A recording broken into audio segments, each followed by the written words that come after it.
All right, class, we're going to be working today on problem-based learning. It's a type of issue where we're going to take something that's a current event or something that is an issue, and we're going to ask a question and try to solve that problem that we're having, really. So this one is actually going to be over COVID-19 and all of the new variants. As you guys know, there's been a pandemic going on for several years now. Um, a lot of countries are locked in their homes. They can't go outside. They are forced to not go to sporting events and not go to community events and not see their families on holidays and things like that. So it's kind of important for us to figure out what we can do as students and as community members to try and get the world back to how it was before. So we're going to be kind of looking at that as our problem. So, like I said, the world is in a pandemic. So every single country is experiencing this, and every single country is trying to take an end to this and trying to manage it in a way that doesn't hurt more people and things like that. So your task as students is going to be to think about the issue of how can we minimize the shutdowns across the nation, even the globe. If you want to think about it on a global aspect and think about it in that way, that's completely fine. If you want to think about it for the United States, that's fine. If you want to think about it on a state level, about how we as Kansas can try to minimize the shutdowns, get people back together, and really return back to how our lives were before the pandemic. So before the pandemic, you went to sporting events. You could be with your families on holidays. You could, go to work without wearing a mask. Just different things. You didn't have to worry about masks at all. Just different things that most of you have grown up with most of your life. So you just don't know what that's like. So we do need to do some research into it. We're going to research how the COVID-19 pandemic has affected people's lives. We're going to research how the conditions were before, since a lot of you grew up with only the pandemic. So we're going to do a lot of research for this project, and then we are going to look at how we as a class can put together a presentation, a graphic, things of that nature to display this information. So what we're going to do is we're going to get into groups of probably 5 to 6 kids. So you're going to have the full group of 5 to 6, but only one of you is going to be elected as the governor. So you guys are going to vote, whether you want to do that ballot style, whether you want to do that by a raise of hands, whether you just want to say, hey, I want this person to be the governor. However you want to do it, I'm going to give you guys the option and allow you to be able to choose how you want to do this project. So what we are going to do is the governor is going to be the spokesperson, really, for this project. They are going to take all of the information that their team has put together, and they are going to be the one that speaks for the presentation portion of this activity. They're also going to be the person that whenever we have debates and things like that, they're going to be the person that's going to take the information that the team thinks and they're going to say it to the rest of the class and me as well.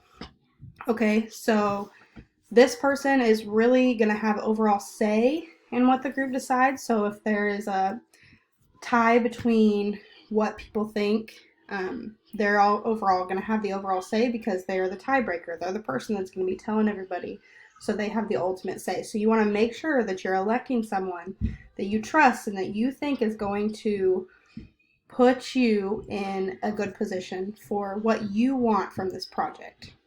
So if there is a tie between elected officials, governor and another governor, if there's 2 students that get elected evenly for the governor, we will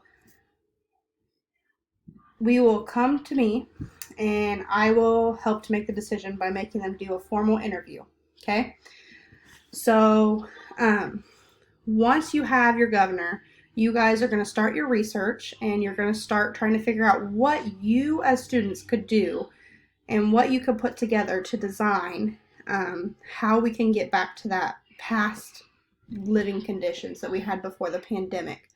So you're going to be creating either a nationwide, a state plan, or a global plan if you really want to go that big, but just know that that's going to be a lot more research than what a state or nationwide plan is.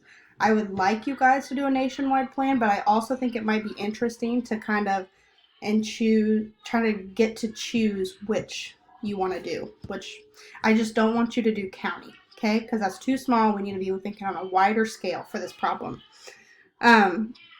So then the actual activity that you're going to be doing is you're going to create either a graphic, a PowerPoint with a lot of aesthetic components, or you can do a poster if you choose to do that. You can draw that out. You can use magazines to make it, however you choose to do it. You will have to bring the magazines from home, though, that you want to cut out, just because I don't have any. If you want to do a graphic, you can use Canva. That's a really good option. They have lots of options there. Just make it aesthetically pleasing to the eye, okay? So I'm going to have you guys get into the groups and you're going to choose your projects, elect a governor, and then you're going to create one of these things to overall tell your plan for what you plan to do to end the pandemic. And then we're going to present them in 2 weeks. And once we do that, you're going to present it to the class, present it to me, and then I'm going to choose one project, just one, to present to the school board at the next meeting. So that way they can kind of see what you've been working on, how much work you've put into this, and then if you guys do need more time, then I will be giving you that time if I see that you're working much better than I am anticipating. I want to see you guys really putting in the research for this. I want to see you guys communicating. I would like to see you guys even maybe debating between groups. If you guys have different opinions, maybe debate, because maybe if you do debate, the other team is going to see that maybe what you said after you give your reasonings for why you think that's a great idea, and maybe they want to add it into their plan. So these plans aren't going to be just a small 4-slide PowerPoint or 2-slide PowerPoint.